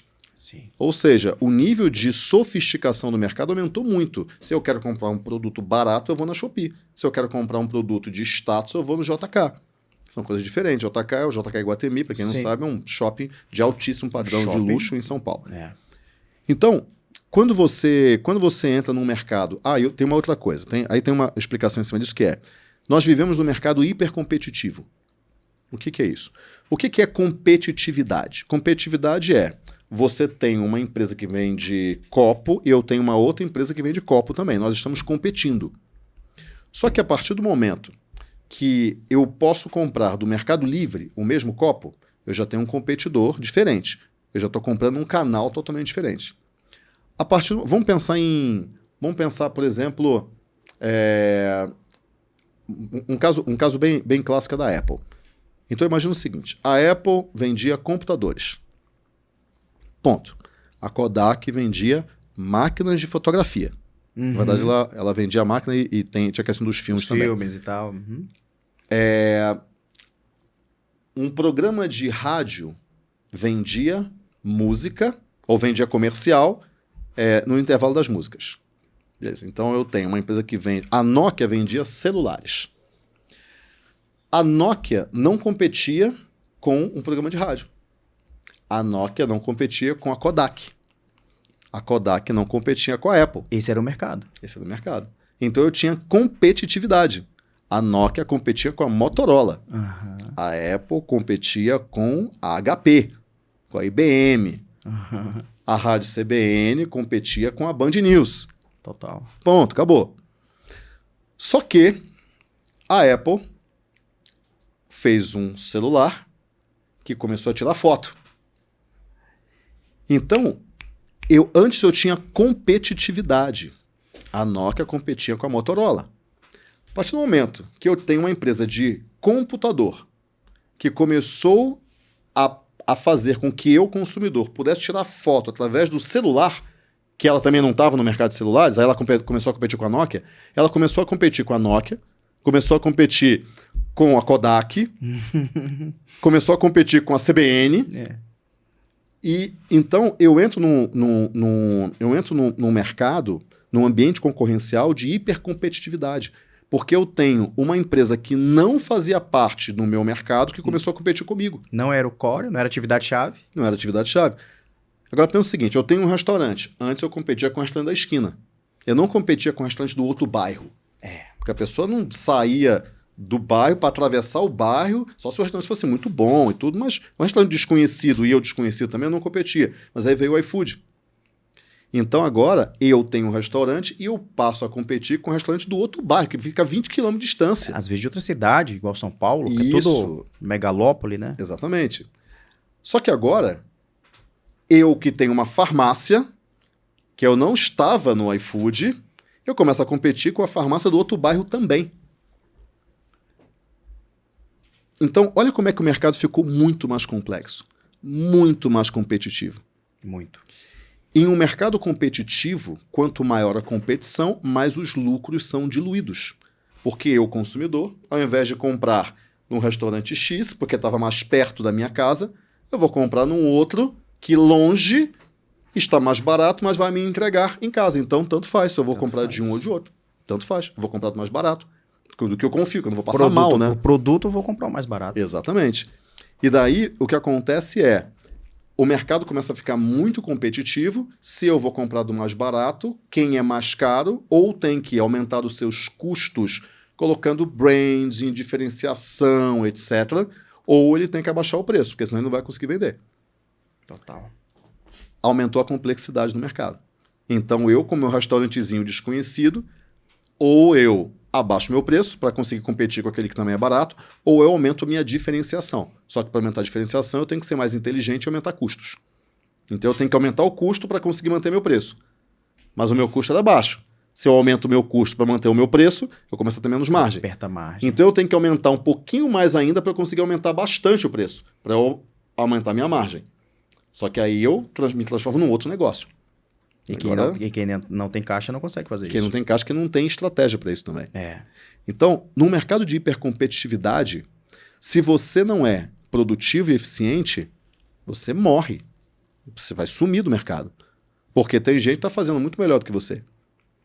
Então, o processo, ele serve para aumentar a eficiência. Ele serve para aumentar porque todo mundo sabe exatamente o que tem que fazer. A gente falou da China. Uhum. A China é um grande processo nacional. De nação, né? É um projeto de nação. Ó, você vai fazer isso. Ah, eu queria fazer isso. Não, você não pode fazer. Você vai fazer isso aqui. Isso aqui. Por quê? Porque a gente tem um projeto muito maior. Você vai fazer aquilo, você vai fazer aquilo outro e por aí vai. Beleza. Então, tem toda a questão da ditadura. Sim. Então, tem todo o Mas assim, modelo. Né? A gente está aqui que funciona. Funciona. Né? Tem um processo, as pessoas sabem desse processo, tempestivamente elas são alimentadas o porquê que esse processo existe. Isso, é isso aí. E elas veem a mudança na vida delas por causa daquilo. Por causa daquilo, aí elas seguem. E elas seguem. O vendedor não segue, né, pô? É isso daí. Uhum. Então, Então, esse é o problema que exige um processo. Boa. Então, a gente tem um problema de marketing, vendas e tecnologia não fala a mesma linguagem. Uhum. Tem um problema da IA que vai aumentar a margem de quem usar, mas vai tirar cliente de quem não usar. Uhum. E a gente tem a questão da hipercompetitividade. Quando você coloca um processo na empresa, você fala o que cada um tem que fazer e você, dono, passa a ter domínio do que está acontecendo, porque você tem o processo, você sabe o que tem que acontecer, você começa a entrar num outro jogo. Você começa a mudar de nível de musculatura de gestão. Você começa a ter uma gestão muito melhor. Porque você tem um processo que as pessoas seguem, você sabe quem tem que fazer o quê. O processo unifica as linguagens. Marketing, vendas e tecnologia, linguagem diferente, muçulmano, judeu e católico, no mesmo lugar. Quando você coloca um processo, cada um sabe qual é o seu papel no projeto global da empresa. Entendi. E aí Muito você bom. consegue unificar as linguagens diferentes. Então eu falo, ó, você que é de marketing, que fala marketês, o seu papel vem até aqui e você tem que fazer isso aqui. E esses são os indicadores, essas são as entregas. Por quê? Porque depois que você entregar, Passou o bastão. você passa o bastão para vendas. Vendas é outra coisa. E vendas é o seguinte, você começa daqui, ó, você não começa de lá, você começa daqui. Você começa daqui e você vai ter que fazer isso aqui. E marketing vai ter um entregável, que é esse entregável aqui. Se marketing não te entregar isso, você não consegue trabalhar. Então, marketing, esse é o teu entregável. É isso aqui. Se você entrega um resultado não conforme, o processo quebra. É uma esteira, é uma linha de produção. Interdependentes. Interdependente. Vendas, para você entregar esse resultado, você tem que fazer tal coisa. E eu vou aumentar a sua capacidade de entrega a partir da tecnologia. Mas o processo já existe. Ele já está funcionando já. Eu só vou ampliar o processo. Eu só vou aumentar a produtividade para que aquele vendedor faça mais com menos. Por quê? Porque agora ele tem um processo que ele sabe, cada um sabe a sua caixinha e tem uma tecnologia que organiza tudo aquilo. Total. Por isso que marketing, vendas e tecnologia tem que estar em uma linha de produção que é um processo. E essa tríade, cara, tem que estar no radar do empresário, né, Conrado? Tem que estar, cara. Muito bom, Conrado. Falamos aqui sobre vendas, a gente falou sobre marketing, falamos também sobre tecnologia. Você trouxe a sua visão de futuro, trouxe o que o empresário precisa. Eu gostei disso, né? Vendas, marketing, tecnologia. Primeiro tem que fazer o cliente decidir. É isso aí. E depois ele Sempre. vai decidir. Cara, isso Exatamente. é muito bom, cara. Isso é muito bom, porque Por assim... isso que a venda não começa já na segunda decisão, começa na primeira. Começa na primeira, total. E se eu estou explicando tecnicamente, para uma pessoa que não é técnico, ela vai perder o desejo de comprar. Isso aí. Né? E muitas empresas de serviço fazem isso. Eu fui contador muito tempo, né? Mais de 10 anos sendo contador. E eu lembro que quando eu comecei a vender contabilidade, eu explicava tecnicamente a contabilidade como se o meu cliente fosse o técnico. Ele saia mais doido que nem comprava na hora da venda. E depois que eu aprendi a vender da forma certa. Aqui, você empreende há mais de 30 anos. Cara, você plantou o marketing. Né? O Joel, eu gravei lá um podcast com o Joel e ele fez uma pergunta para mim e aí ele falou assim, cara, não é que quando você chegou tudo era mato, você plantou o mato. Você plantou o mato. Exatamente, é verdade. A segunda geração encontrou o mato. Não, você plantou o mato cresceu e você cortou o mato. Aí depois você mostrou, gente, aqui é o terreno aqui, isso é marketing. Isso aí. Né, cara? Então, assim, é muito legal ter você aqui no Fala Que Eu Te Lucro, né? Você sabe a admiração que eu tenho por você, pelo seu trabalho. E assim, as pessoas, elas, quando compram, né? Compram a mentoria do Conrado, né? Para terem uma visão mais ampliada do mercado e do seu próprio negócio, nessa ótica sua aqui, eles também compram os seus erros. Sim. Né? Compram os seus erros. quais foram os 2, 3 erros que você cometeu como empresário nessa jornada de 30 anos, né, que você está fazendo agora, que é importante as pessoas saberem para não caírem nesses buracos? Tá bom. Como que a gente sabe que a gente cometeu um erro ou não? Pelo resultado. Se o resultado foi não conforme, eu queria um resultado e veio outro, não foi conforme aquilo que eu estava esperando, eu cometi um erro. Ponto. Então, essa é a primeira coisa. Então, vamos pegar os grandes resultados não conformes que eu tive. Primeiro, eu quebrei. Em 2000, eu quebrei. Então, eu montei uma empresa em 96, que foi um cursinho para vestibular. Em 2000, eu quebrei. Então, ali, teve um erro ali que me fez quebrar. O erro ali foi arrogância. Então, família pobre, né, classe média baixa, classe baixa alta, né, ali, né, eu estudei para o ITA, entrei no ITA, uma baita faculdade, larguei o ITA no 3º ano, falando, eu vou montar um negócio, eu já dava aula já, então eu vou montar um cursinho para vestibular, mudei para Campinas, sem um tostão no bolso, não tinha dinheiro nem para pagar o aluguel, consegui montar um cursinho para vestibular e o cursinho começou a crescer. Aí eu falei, o quê? Eu sou o cara. Cara, eu saí de um colégio que eu nem era bom aluno, eu era um aluno mediano, estudei, passei no vestibular, ou um dos mais difíceis do país. Eu larguei aquela faculdade para montar um negócio, cheguei em Campinas sem um tostão, em 6 meses eu tinha um negócio, eu estava vivendo daquele negócio e o negócio está crescendo. Eu sou o cara. Eu sou o cara. Cara, eu não sabia, mas eu sou o cara. Caramba! Aí eu quebrei. Deu tudo certo. Né? Simples, é. Aí eu quebrei. Eu comecei a não escutar as pessoas, comecei a não escutar os sinais, vi que eu não entendi que eu era pior do que eu achava que eu era um mau gestor, e aí eu quebrei, acabou. Em 2000 eu quebrei sem saber por que eu tinha quebrado. Então, o primeiro erro foi arrogância. Eu fiquei uns 2 anos tentando entender por que eu quebrei. Falei, cara, eu sou um bom professor. E eu, de fato, eu era um bom professor. Só que ser bom professor não faz uma empresa ganhar dinheiro. Faz uma aula ser boa, é diferente. Era um bom técnico. É um bom técnico, é isso daí. Então, cara, eu era um bom professor, eu sabia vender, na verdade eu não sabia, mas tudo bem, eu peguei um momento de mercado ali bom. E por que eu quebrei? Eu não entendia. Eu demorei muito para entender que existia uma coisa chamada gestão.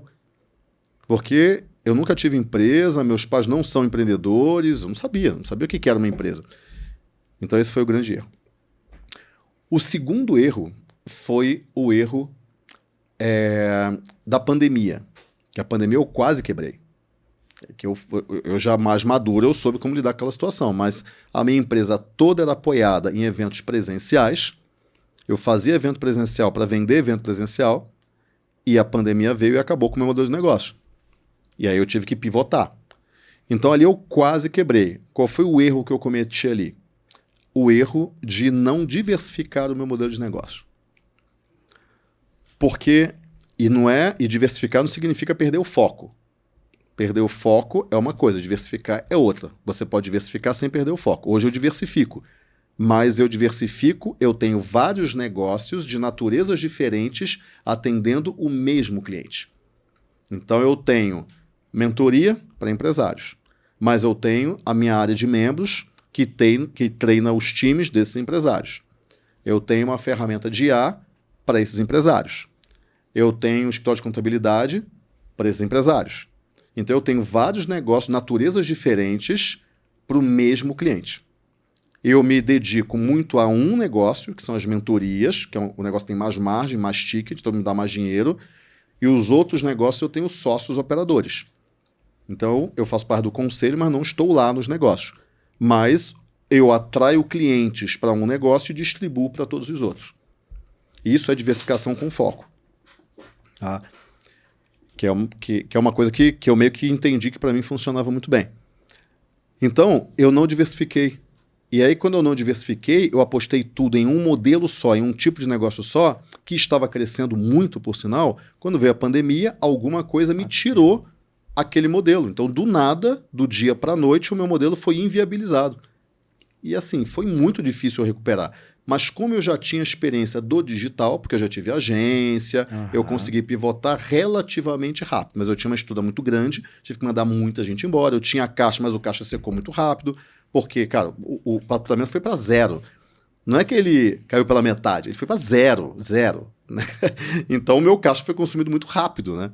Até eu pivotar e mandando gente embora, aí querendo uma outra coisa que eu não tinha certeza se ia dar certo ou não. Então, e aí eu cometi alguns erros ali, porque eu estava testando algumas coisas, testando com o carro em movimento. Então, esse foi o segundo erro, que foi o erro da não diversificação do modelo de negócio. Né? Eu tinha um canal só de vendas, então, canal de vendas. Então eu não diversificava canal, não diversifiquei modelo, então eu estava muito concentrado. Por quê? Foco. Todo mundo fala que você tem que ter foco. Mas, cara, cuidado. Porque se você tiver foco do jeito errado, você vai quebrar. Porque na minha cabeça era, eu preciso ter um canal de vendas para masterizar esse canal, eu preciso ter um modelo de negócio para masterizar o modelo, com isso eu aumento a produtividade. Tudo bem. Mas se alguma coisa acontecer que inviabilize o seu canal e o seu modelo, você tá na roça. Acabou. Só tem um, né? Quem tem um, não tem nenhum. É isso daí. Então eu entendi que diversificação e foco são coisas diferentes. Ou não diversificação e foco são coisas diferentes. O terceiro erro foi que eu era muito fechado na minha caverna. Cara, eu vou estudar, eu vou fazer e eu vou vencer. Acabou. E eu não escutava mundos diferentes do meu mundo. Eu não tinha muito contato. Eu falei, cara, eu vou modo caverna, assim, hard. E eu ficava ali, e eu falo, algumas vezes você tem que sentar a bunda na cadeira e tem que trabalhar. Acabou. Só que eu fazia isso o tempo todo. Só que algumas vezes você tem que levantar da cadeira, né? E olhar para o mundo e ver o que está acontecendo. Então, eu era muito modo caverna, demais.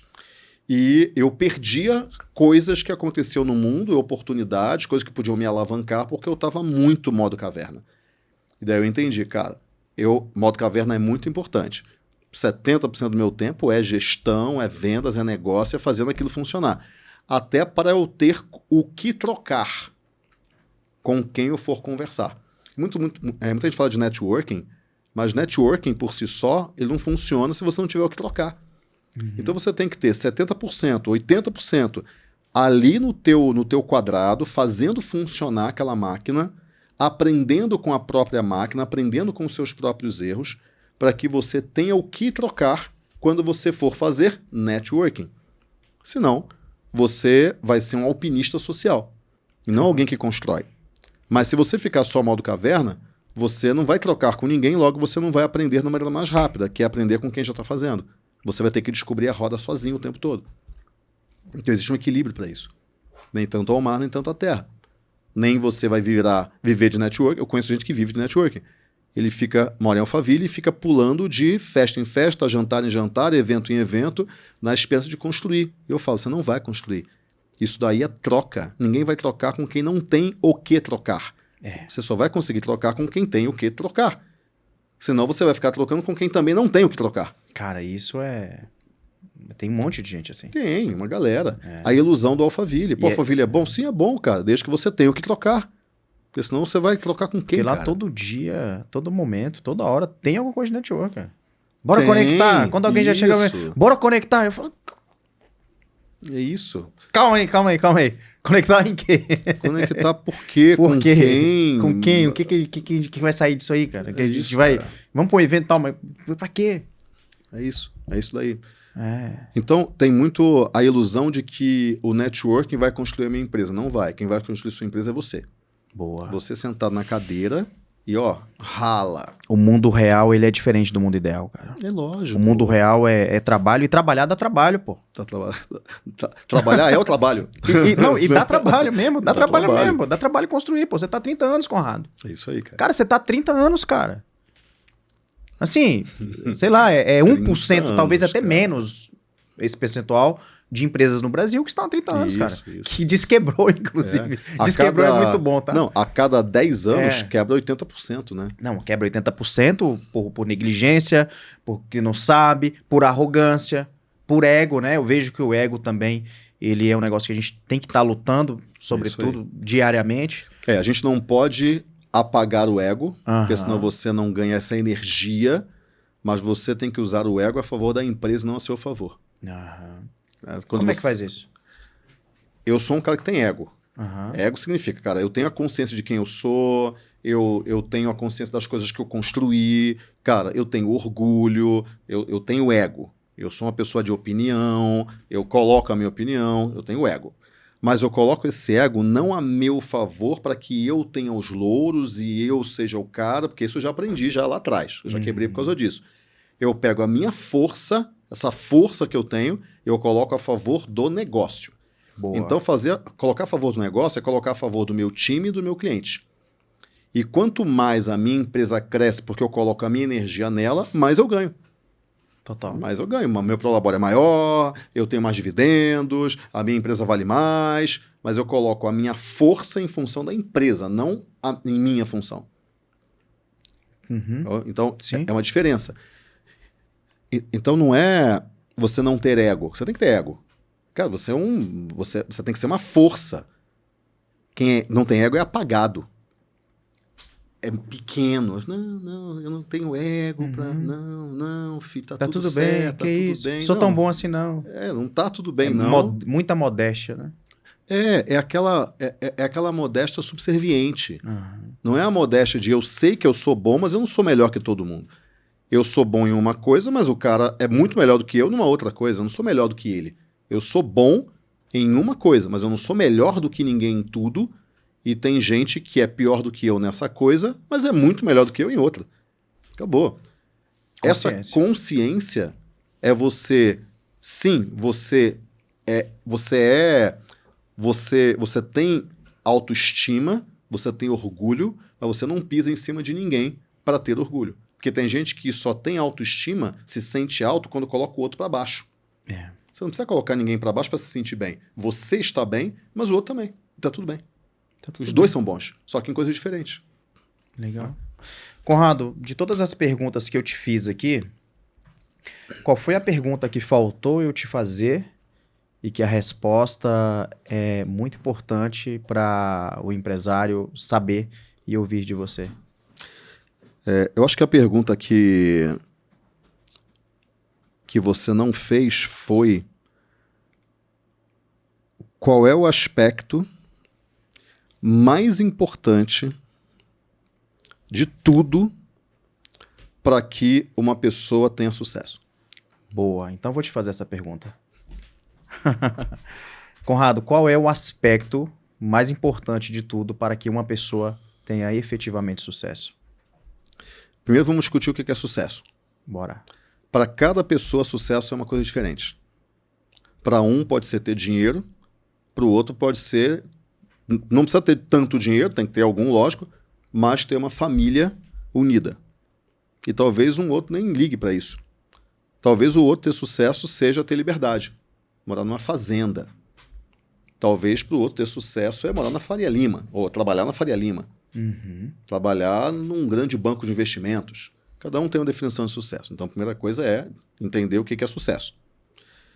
Segunda coisa é entender que sucesso é um resultado que o mundo te traz. Não é uma coisa que você faz sozinho. Você age no mundo e o mundo te traz um resultado. Esse resultado pode ser conforme ou não conforme. Conforme eu estava esperando por isso, eu queria isso, é isso que eu quero. Não conforme não é o resultado que eu quero. Eu quero um outro resultado, não esse. Mas se eu tive um resultado que o mundo me trouxe, é porque eu fiz tudo para que aquele resultado viesse. Se eu quero emagrecer e eu como pra caramba, eu vou engordar. Mas eu fiz tudo para engordar, né? Então, o mundo ele é muito justo nisso. Eu faço uma coisa e eu vejo o resultado. Se não é o resultado que eu quero, tem que mudar a coisa que eu faço. Ou mudar de ambiente, ou mudar o que eu faço naquele ambiente. Mudar de pessoas, mudar de ambiente, etc. Então, sucesso é um resultado que o mundo te traz. Que o mundo te traz como uma reação a uma ação sua no mundo. Eu pego o copo e movo o copo de um lugar para o outro. Eu fiz uma ação no mundo e agora o copo está nesse lugar aqui. E o mundo vai me devolver com uma reação. Por exemplo, agora eu coloquei o copo muito perto da beira, eu posso esbarrar no copo e eu vou derrubar o copo. Mas por quê? Porque eu coloquei ele perto da beira. Eu tomei uma ação e agora o mundo me trouxe uma reação. Sim. Então, o resultado que eu quero, que é sucesso ou não, depende do que eu acho que é sucesso, é uma reação das minhas ações. Boa. De onde vêm as minhas ações, meus comportamentos, das minhas decisões? Eu decido beber água. Eu decido não beber água. Se eu não bebo água, o mundo me traz um problema no rim. Se eu decido beber água, o mundo não me traz o problema no rim. Simples Mas o assim. mundo me faz ir no banheiro. Né? Porque eu estou bebendo água, a minha bexiga enche, eu tenho que ir no banheiro. Ação e reação. Então, o meu comportamento, ele molda a reação. Porque a minha ação vai ter uma reação. E aí eu vejo essa reação e falo, não é o resultado que eu queria, então eu tenho que mudar um pouquinho o meu comportamento. Porque se eu quero uma reação diferente, eu tenho que ter uma ação diferente também. Então, reação vem do meu comportamento, da minha ação, e o meu comportamento vem das minhas decisões. Eu decido fazer algo ou decido fazer outra coisa. Só que as minhas decisões vêm do meu modelo mental. Eu decido a partir daquilo que eu acredito. Então eu penso, eu acredito que o mundo é uma guerra, então eu vou decidir modo guerra. Então eu vou me comportar modo guerra. Eu decido, eu acho, minha visão de mundo é que o mundo é um mar de oportunidades. Então eu vou me colocar em lugares sempre olhando para as oportunidades que aquele lugar me traz. Se eu sou modo guerra, eu me fecho. Se eu sou modo oportunidade, eu me abro. E aí eu capto. Então, eu vou ter um tipo de comportamento diferente, logo, eu vou ter uma reação diferente. Boa. Então, o meu modelo mental molda minhas decisões, que moldam o meu comportamento, que moldam o resultado que eu tenho, que é o sucesso que o mundo pode me trazer ou não. Então, qual é a base? O meu modelo mental. A maneira como eu penso, é a maneira como eu decido, é a maneira como eu me comporto, é a maneira como o mundo me dá resultado. Então, se a base é o meu modelo mental, eu tenho que cuidar dele. Se eu erro, mas da onde que vem o modelo mental? Da matéria-prima que constrói ele, que são as minhas experiências e como eu dou significado para elas. Então, se eu me coloco num ambiente hostil desde a infância, ou me colocaram lá, ou eu nasci lá, eu vou achar que o mundo é uma guerra, porque ali é uma guerra. Então, o mundo em volta é guerra. Cara, o mundo é isso aqui, o mundo é o que eu tenho em volta de mim. Tem uma frase do Schopenhauer, que é um filósofo alemão, né? O homem toma como os limites de visão, o homem toma como os limites do mundo o seu próprio campo de visão. Eu olho para o meu campo de visão e falo, isso é o mundo. Se isso é o mundo, o que acontece aqui é a generalização do que acontece em todos os lugares. Se aqui é uma guerra, o mundo é uma guerra. E aí eu ajo sempre em modo defesa. Ele acha que o mundo todo é o mundo dele. É. Quando eu saio do mundo hostil que eu vivo, que moldou o meu modelo mental para que eu achasse que o mundo é uma guerra, e eu vou para um mundo diferente que me traz muitas oportunidades, eu não vou conseguir aproveitar aquelas oportunidades, porque eu vou estar em modo de defesa. As oportunidades não vão nem conseguir chegar até mim. Eu estou fechado. E aí o que acontece? Eu acabo vendo o mundo como guerra, mesmo que ele não seja. Por quê? Porque o meu modelo mental, a minha visão de mundo é essa. Mesmo que eu esteja num mundo diferente. Então eu tenho que controlar as minhas experiências e o significado que eu dou para elas. Então eu tenho que controlar o que entra na minha cabeça e o que acontece lá dentro depois que essa coisa entra. Então eu botei o copo aqui na beirinha e bum, derrubei o copo. Algumas pessoas falariam, nossa, como eu sou desastrado. Ela trouxe para a identidade dela um acontecimento. Já que eu derrubei o copo, então eu sou desastrado. E se eu sou desastrado com tudo, não só com o copo. Se eu sou desastrado, eu nem me preocupo em fazer as coisas de maneira não desastrada, porque eu sou isso. Então, simplesmente, eu sou desastrado. Eu derrubo coisas, eu não gasto energia. Por quê? Como é que eu vou tentar uma coisa que eu sei que eu não vou conseguir? Porque eu sou. Eu sou, ponto, acabou. Eu não tem como tentar, eu sou isso. Ele se definiu... Acabou. Um fato definiu a identidade, né? Isso. Uma ação, né? Não pode, né, É cara? isso daí. Mas se eu, com a minha visão de mundo, derrubo o copo, eu falo, putz, coloquei o copo no lugar errado, né? Eu tenho que cuidar onde que eu vou colocar o copo, porque eu posso derrubar o copo. Eu não sou desastrado porque eu derrubei um copo. Eu só tomei uma decisão errada. Da próxima vez eu vou tomar uma decisão melhor para que não aconteça isso com o resultado não conforme. Então eu controlo o que entra e eu cuido depois que entra. Eu não vejo filme de terror, eu não vejo filme de suspense. Quando alguém está falando mal dos outros, eu vou embora. Eu não fico de fuxico. Eu não fico em patotinha. Por quê? Cara, porque aquele não é um ambiente que vai construir o modelo mental que eu quero para o sucesso que eu defino como sucesso. Para o meu ponto B que eu defino como sucesso. Então eu controlo isso. Por quê, cara? Porque eu sei que o ambiente sempre vence. O ambiente sempre vai vencer. Então, se eu estou num ambiente ruim, tudo que está entrando na minha mente, cara, são coisas que vão ser lixo. Não vou aproveitar aquilo. Então eu tenho que mudar de ambiente, eu tenho que escolher outras pessoas para andar. Mesmo que o meu ambiente seja hostil, eu tenho que escolher qual lugar desse ambiente hostil que eu vou ficar. Então, por exemplo, eu nasci num lugar que não era violento, mas tinha algum nível de violência.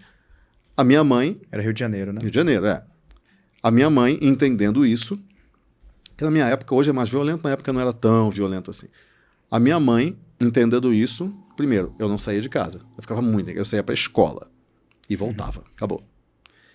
Minha mãe só ligava em Rádio Jornal do Brasil, que na época só tocava MPB, ou ela colocava o disco, né, o bolachão, de jazz ou de música clássica.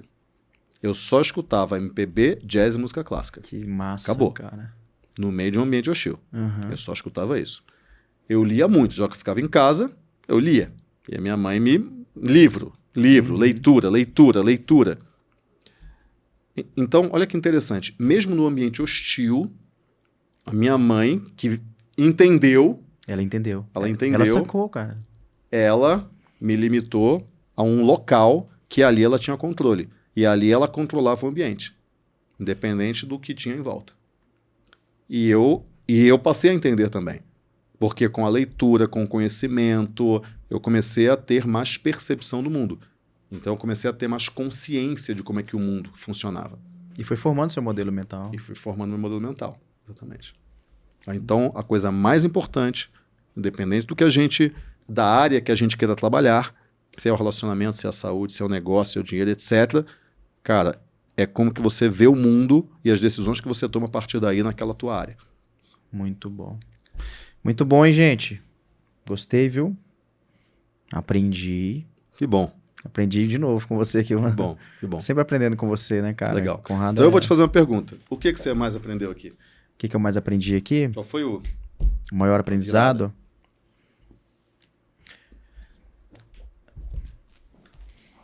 Foram várias, né? Mas a maior virada... Eu gostei da tríade de colocar a tecnologia voltada para a empresa, não mais como uma necessidade, mas como um pilar das vendas. Né? A gente fala muito de marketing, vendas e tecnologia. Tem que ter. Entrou no meu guarda-chuva isso aí agora. Porque não estava. Legal. Não estava. Estava a venda 1 a 1. Né? No negócio. Porque a gente vende high ticket, então uma venda ela tem um valor muito considerável, uma venda. Sim. Né? Mas a tecnologia, 2 vendas, 3 vendas, 4 vendas, 5 vendas, 10 vendas. Inclusive, eu estou nessa época agora construindo a venda em escala do high ticket. É isso.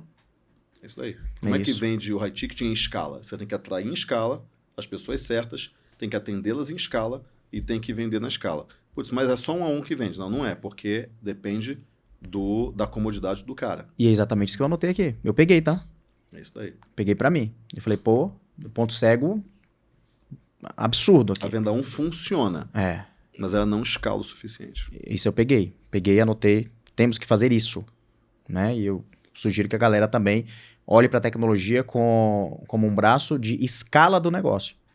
Não como um braço necessário para o negócio, mas um braço de escala. Escala aquilo que já está funcionando. O que já está funcionando. Exato. Não, o que já tem. O que já tem. Já funciona. Senão, tecnologia só vai gastar dinheiro. Uma outra coisa que eu peguei aqui, e é uma confirmação, e eu trouxe pra mim assim, não foi o que você disse, mas foi o que eu compreendi através do que você disse, que pra cada nível a gente vai ter que vencer novas crenças. E vai precisar de novos conhecimentos. Aí o que eu trouxe aqui? Eu trouxe aqui, anotei, né? Eu falei pra cada nível, para cada novo nível de negócio, que a gente falou, né? Que não existe a escada do cara de 100 mil e tal, não tem metodologia para isso. Mas para cada nível de negócio, para uma nova frequência, né? Se a gente falar de frequência, vai ter um novo desafio. Esse novo desafio é uma crença. É isso daí. Vamos pensar uma coisa. Existem vários jogos no mundo. Vários jogos. O que eu chamo de jogo? O jogo é um ambiente que ali você tem que vencer para chegar no próximo ambiente. Então, existe o jogo lá jogo de várzea, existe lá a pelada já com uniforme, Galera. existe a Série C, a Série B, a Série A, o Brasileirão, o Pan-Americano. Champions. Galera, vai. Por aí vai, até final de Copa. Então, existem vários jogos aqui. Cada jogo está num campo diferente aqui, numa escala. Para você jogar jogo de várzea, cara, você não precisa de uniforme, você pode jogar descalço, você não precisa treinar, você não precisa ir todo dia, não tem time, não forma o time na hora, você não precisa de nada disso. Você só precisa estar lá para jogar, tem que ter a bola e acabou. Só que se você quiser ir para aquele timinho que já tem um uniforme cara, você já tem que vestir o uniforme e você já tem que dar uma treinadinha de vez em quando. Mas ainda falta, você não precisa se dedicar àquilo full time, você tem o seu emprego, e aí você joga como hobby. Para você estar na Série C, aquilo já é a tua profissão. Você até pode trabalhar fora, mas, cara, você tem que treinar. O teu trabalho não pode tirar o teu treino. Mas já é Série C ainda. Série C, cara, você chega atrasado, aquilo ali já é a sua profissão, mas você chega atrasado, o treinador também chega atrasado, então é um jogo meio bagunçado, mas é muito mais organizado que a várzea. Para você jogar na Série A, é diferente. Para você chegar no Sul-Americano, é diferente. Então, cada jogo, ele permite um tipo de comportamento que o próximo jogo não permite mais. Eu não posso chegar atrasado para jogar final de Copa. Não dá. Eu não posso perder o foco. Eu tenho que cuidar da alimentação. Eu tenho que treinar todo dia. Eu não vou treinar só jogar bola. Eu tenho que treinar musculação. Eu tenho que dormir bem. Eu tenho que ter acompanhamento psicológico. Por quê? Porque não existe mais a possibilidade de eu ter um tipo de comportamento lá que eu tinha no jogo de várzea. Mas eu não estou falando de futebol. É aquela história. Isso aqui não é sobre futebol. Não é sobre futebol. Quando você... Sabe aquele amigo que todo mundo tem? Você chega pra ele e fala, cara, para de beber, velho. Todo dia você vai pro boteco, cara. Você passa lá 2, 3 horas no boteco, você gasta dinheiro, você chega bêbado em casa, fedendo.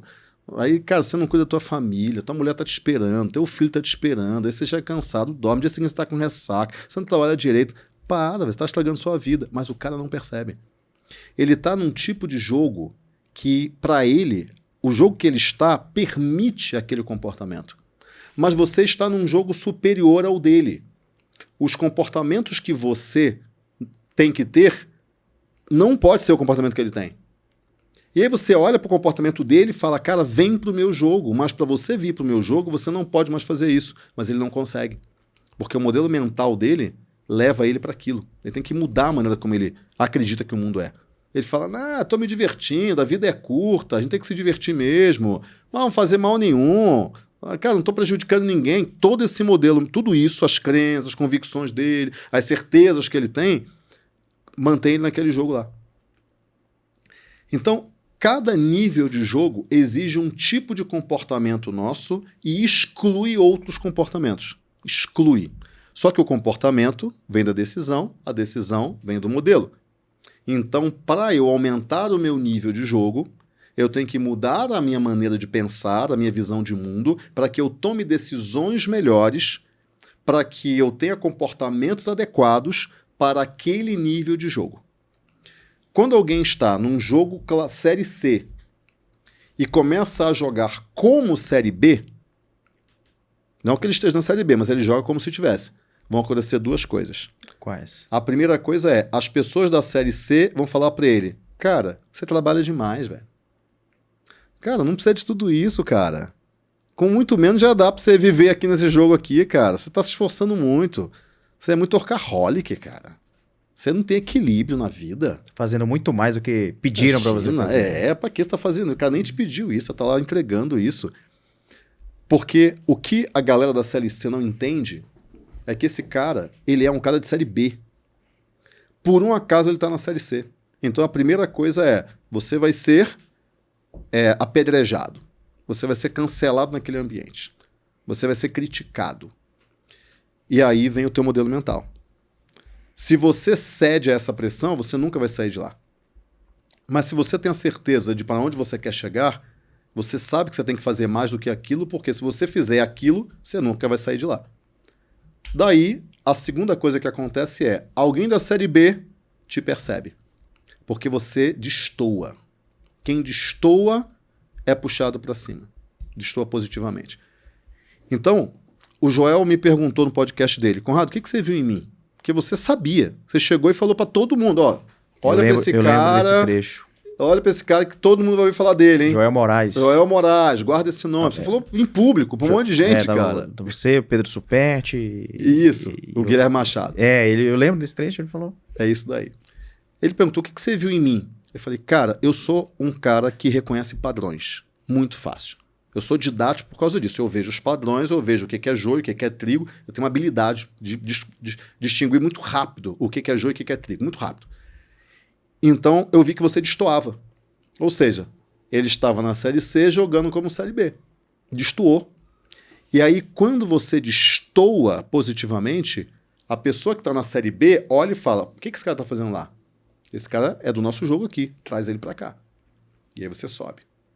Você está na Série B. Continua destoando, o cara da Série A te puxa. Você está na Série A, continua destoando, o cara do Brasileirão te puxa. Por quê? O que esse cara está fazendo lá? Eu quero ele aqui. Esse cara vai jogar no meu time, que eu venho para cá. Esse cara está destoando lá. Ele não pertence àquele lugar lá. E aí ele te puxa. Por isso que leva tempo.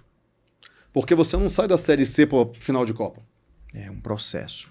Você sai da Série C para a Série B, da Série B para a Série A, da Série A. E cada uma você tem que aprender os novos comportamentos, as novas regras, você tem que eliminar as crenças que ainda vieram contigo, você tem que se desconectar daquelas pessoas que estavam na Série C, que estão tentando te puxar de volta para lá, você tem que entender qual é o papel delas. Demora. Quanto mais rápido você faz essa mudança, mais rápido você chega lá no alto. Quanto mais você demora, mais você fica mudando de jogo em jogo, demora décadas e décadas e décadas. Longo prazo, né, cara? Exatamente. E quanto mais baixo você sai, mais você demora para chegar lá. É difícil. Se você já sai da Série A, porque a tua família já é Série A, você já aprendeu o comportamento correto, você nasceu ali, é muito fácil você chegar na final de Copa. Mas quem saiu do jogo de várzea tem muita crença para quebrar. Tem muita coisa para eliminar da tua vida, muito ambiente que você tem que mudar. É muito trabalho. Quanto mais rápido você faz isso, melhor. Então, a gente muda de jogo a partir da nossa percepção e do nosso conhecimento. Eu percebi que eu quero mais. Eu já sou um pouquinho melhor do que a galera aqui. Mas o que eu tenho que conhecer para chegar na Série B? Você tem que saber os conhecimentos da Série B enquanto você estiver na Série C. Quando você vai para a Série B, você tem que entender quais são os conhecimentos da Série A, mesmo jogando na Série B. E assim sucessivamente. Então hoje eu olho para quê? Para M&A. Por quê? Porque é o meu próximo game. Só que quando eu tinha um cursinho para vestibular e quebrei, eu tinha que aprender gestão básica. Não adianta eu ler sobre M&A. Tinha que olhar para a sobrevivência do negócio. É isso. Ou seja, as caixinhas. Não adianta eu estar numa caixinha de gestão básica lendo sobre M&A. Mas também não adianta eu estar lendo sobre M&A e de repente pegar um livro sobre educação, sobre gestão básica. Eu já passei disso. Já passou. Eu já aprendi isso já. É o cara que eu vejo no mercado que não tem lucro e tá lendo sobre equity. Isso, Não faz sentido. É isso daí, cara. Não faz sentido, cara. Vai isso falar daí, equity, cara. eu falo, cara, mas qual foi o faturamento do ano passado? Ele, não sei. E o seu lucro? Ele, pior ainda. O que você tá lendo agora? Não, tô aprendendo sobre equity. Não faz sentido, cara, não né, faz sentido. cara? Por isso que são as caixinhas, os jogos diferentes, os comportamentos exigidos. Então, é isso que é bagunçado na educação empresarial. É. Muito bom, hein? Muito bom, hein, galera? Gostaram? Bom, hein? Gente, Conrado Adolfo. Tá aqui o @ do Conrado. Tem outros canais, Conrado, que a galera te encontra? Além dali do Instagram, tem, né? Se digitar Conrado Adolfo, só tem eu. É Conrado Adolfo, só tem Conrado Adolfo no Brasil. Conrado, muito obrigado por ter vindo, tá? Somado aqui com a nossa audiência. Aprendi muito, de novo, né? Como eu disse. Eu tenho certeza que esse podcast aqui vai ajudar o empresário que está começando, o empresário que está no meio, o empresário que está indo para o jogo do M&A também, porque você falou muito aqui de fundamento, né? Você trouxe coisas que o tempo já comprovou que funciona. Não trouxe técnicas, trouxe fundamento aqui. É isso aí. Foi o que você trouxe aqui, eu anotei bastante. Você que nos assiste aqui, que é um empresário, que acredita que empresário é uma profissão, que a chancela do empresário não é abrir uma empresa, a chancela do empresário tem uma responsabilidade muito maior, é lucro. Né? Quando você abre uma empresa com fins lucrativos e não tem lucro, é melhor abrir uma ONG. Então, por isso que o conhecimento ele é importante. Né? Você trouxe, o conhecimento está atrelado ao sucesso, ao resultado, ao crescimento. Então, quanto mais conhecimento eu tenho, eu vou crescer mais. Talvez eu não cresça proporcionalmente ao tamanho do meu conhecimento. Mas é fato, né, que eu vou crescer.